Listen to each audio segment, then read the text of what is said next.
Hey, it's Nelson here again, and just trying to test out my new Taylor Freelance base pads, extensions, +3, and as you can see, it's all together, and tighten it up.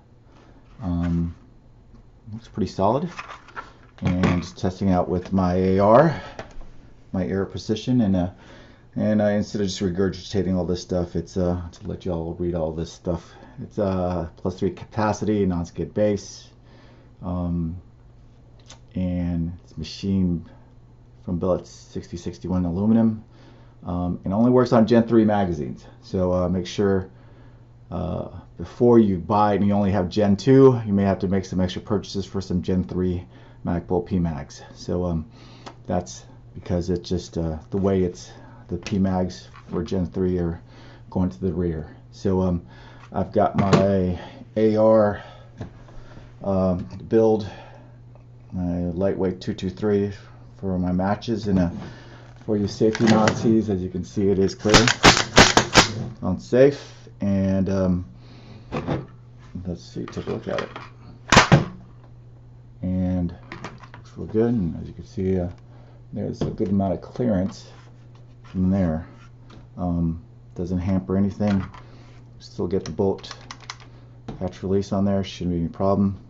And release, and put it back in there, and you're good to go. So it's still not hampering any issues with there for the mag release on that side. Looks pretty solid. Goes pretty well with I got a Strike Industries Picatinny rail over there. So looks pretty well done.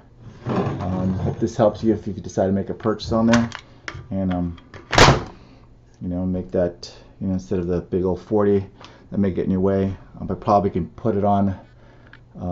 May need to get a 20 round mag as well to see if that would work from there, so in case I need to use for a lower platform, help in those scenarios. But I hope that helps you. Each of these coming as a set, if you get this whole piece, all these pieces together, is $59.95, and it comes with a coupler if you get it as a set. But if you buy it separately, that's, the better deal is just getting the setup from what I guess. But if that's something that you're interested in, check out their website, see how it goes in a match. I don't know how that's going to bother with the feed or anything like that, but I don't think it should be an issue. But thanks for watching.